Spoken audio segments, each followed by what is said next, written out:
Welcome back to my vlog at ngayon naman is bibigyan ko kayo ng house tour habang nag-e-explain ako sa mga questions ninyo. And isa sa mga tanong ninyo na lagi ko nakikita is bakit ba kami nag-shift into another product which is yung Unlimited Higute Overload at bakit daw hindi na ako nagtitinda ng coffee. So while we're doing that, bigyan ko kayo ng tour dito sa restaurant. So this is our first floor.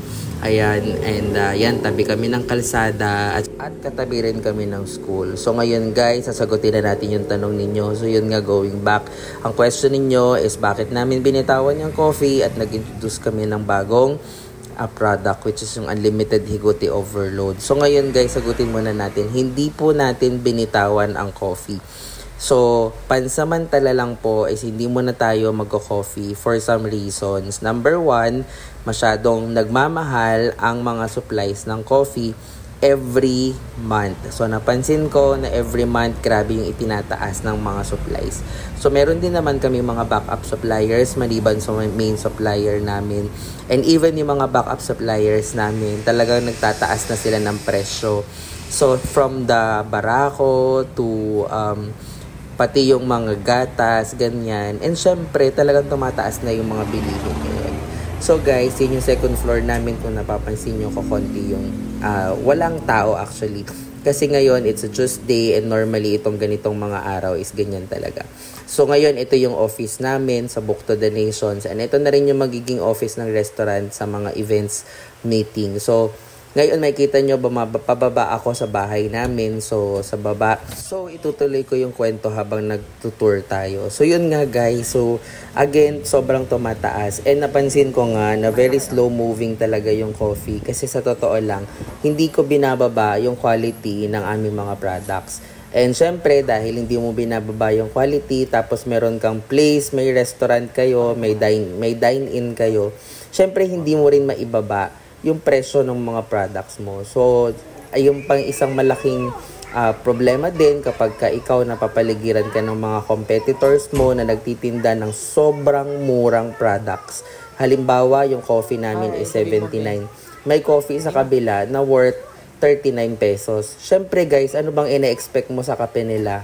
Syempre, binabaan nila yung quality. Pero ako, ang principle ko kasi iba. Hindi ko ibababa yung quality ng coffee ko para lang makuha ko yung market na yun.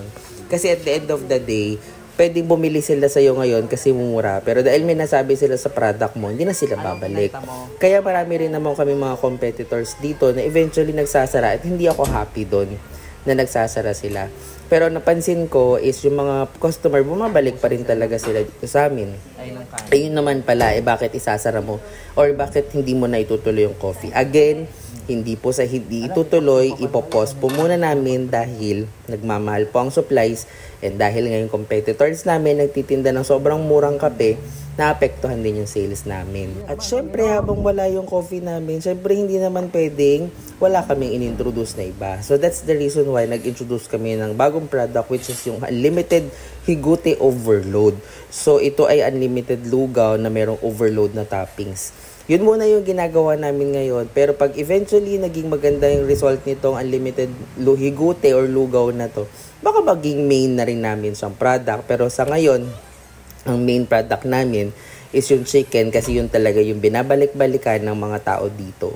Meron pa rin naman kaming milk tea at saka mga refreshers dito. Kaya hindi naman kami nawalan ng inumin. Talagang yung coffee lang kasi talagang tumataas yung presyo. Yung pagtaas kasi ng presyo niya, hindi talaga yung tipong, okay, tumaas ng 2, tumaas ng piso. Hindi guys, tumaas ng 30 pesos, tumaas ng 50 pesos. At syempre, kailangan mo magpalit ng menu every time nagtataas sila ng presyo. At kung gagawin mo yun, mararamdaman ng market mo. So, syempre, guys, mataas talaga ang margin sa coffee. Kaya lang, syempre, kawawa din naman yung market natin kung talagang taas tayo ng taas ng paninda natin. Kaya lang, yan ang reason kung bakit nagpahinga tayo. In the meantime, habang ganun yung sales natin at ini-introduce natin tong mga products, ako naman ngayon is naghahanap ulit ako ng kliyente. Actually, may mga kliyente na ako nakita. And inaantay ko na lang yung mag-start kami. So maganda rin kasi to dahil kapag may online work ako, so normally puyat din naman kasi talaga ako. So sinasabay ko lang siya dito sa restaurant. So anyway, sa mga nagtatanong, nagtataka, yan nga po yung reason kung bakit namin pansamantalang tinanggal yung aming coffee. Ang problema ko kasi yung branding namin talaga is Roof Deck Cafe, kaya syempre nag-expect yung mga tao ng kape. So pasensya na po kayo, yan po talaga yung reason, and baka I might change the brand of the restaurant again. And it's okay. Minsan iisipin ng mga tao, magpapalit ka na naman, nakilala ka na, blah blah blah blah. Ito lang po din yung lesson na natutunan ko from my mentors, na wag kang mai-in-love sa idea mo, especially pagdating sa business. Kasi dapat, ang pinaka-importante mong matutunan, dapat flexible and adaptable ka. Why? Kasi minsan, ito yung gusto mo. Like ako, gusto ko ng cozy, coffee shop, tambayan. Ang problema, hindi ito yung binibili ng market mo. So, dapat maging adaptable ka sa market mo at maging flexible ka. Huwag matakot to keep on trying. Huwag matakot na mag-fail. Huwag matakot na magsimula ulit. So, kung hindi nag-work yung idea mo, there should be a better idea.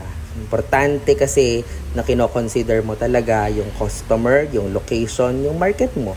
At hindi mo yan makukuha in one shot. You will have to do it repeatedly, over and over again, hanggang sa makita mo kung saan ka pinaka-effective at hanggang sa makita mo kung saan yung pinaka-destination mo.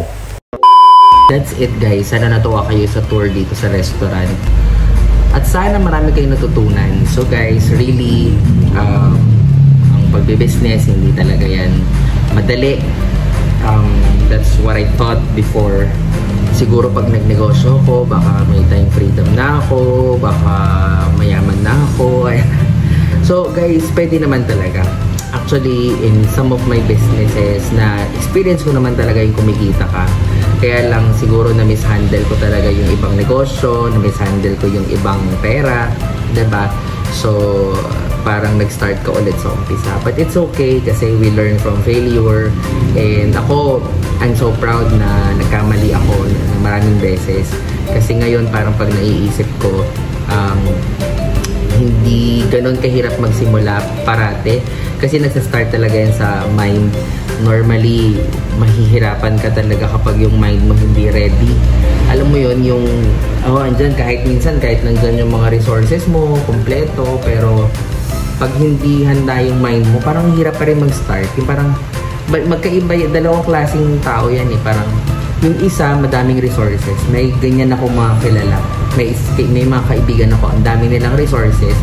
Pero nakakapagtaka, hindi sila makapag-start ng negosyo. Diba? So, minsan sinasabi ko sa kanila, sana ako na lang yung may pera, no? Kasi kung nahawa ko yung pera na yan, nasimulan ko na itong gusto kong negosyo, alam mo, napalago ko na siguro. Pero, yun nga, mindset eh. May pera sila, pero they can't even start something from that resources. It's because minds are not ready. So, ako naman, nandun ako sa point na, may mga nasimulan na tayo, pero syempre namumuhunan ka. And nandito ako sa point na, alam mo yun, alam mo ready ka na if you have that resources, parang kaya mo na siyang palaguin. Kaya lang wala eh. So, pero naniniwala ko one day magkakaroon yan. In fact, yun nga, yung kagaya nung kinuwento ko kanina na minsan magugulat ka na lang sa provision ni Lord, diba? Na when you pray, bigyan ka ni Lord ng opportunity. Tapos, you have to grab it lang talaga. You have to be ready. Pag rinab mo siya, dapat handa ka na talaga na palaguin, do something about it. So ngayon, nandun ako sa point na yan na grabe, nakakatawa kasi nag-iisip ako ng what if gusto ko ng ganitong business, tapos gusto ko mamuhunan, wala naman akong pera. And then suddenly dumating tong mga opportunities na to, diba? So I'm just very happy na alam mo yun, bibigyan ka talaga ni Lord ng way once you are ready. So I'm not yet starting dun sa mga opportunity, but somehow I'm okay kasi I'm happy kasi may contract na, diba? So anyway, I hope you guys learned something from my vlog, and if you want more of this vlog, marami akong mga kwelang mga business vlogs na nilalagay sa TikTok ko. Nasa TikTok ko yun. Tapos may TikTok shop din ako if you want to purchase ng mga binibenta ko dun. Tapos, yun. Sana may natutunan kayo. And if you wanna know kung ano ba yung mga lessons learned ko sa pag-start ng coffee business, And ano ba yung mga dapat i-consider, or ano ba yung mga failures ko para maiwasan nyo na. And syempre, paano magmamarket ng mas maayos na coffee shop, or paano magsisimula, paano ako nag-start. And siguro kung yun yung mga question ninyo, yan yung sasabihin ko sa susunod na video ko. So, subscribe kayo para ma-notify kayo kapag na-upload ko na yun. And sana kung may natutunan kayo, di mag-subscribe kayo dito sa channel ko. Bye!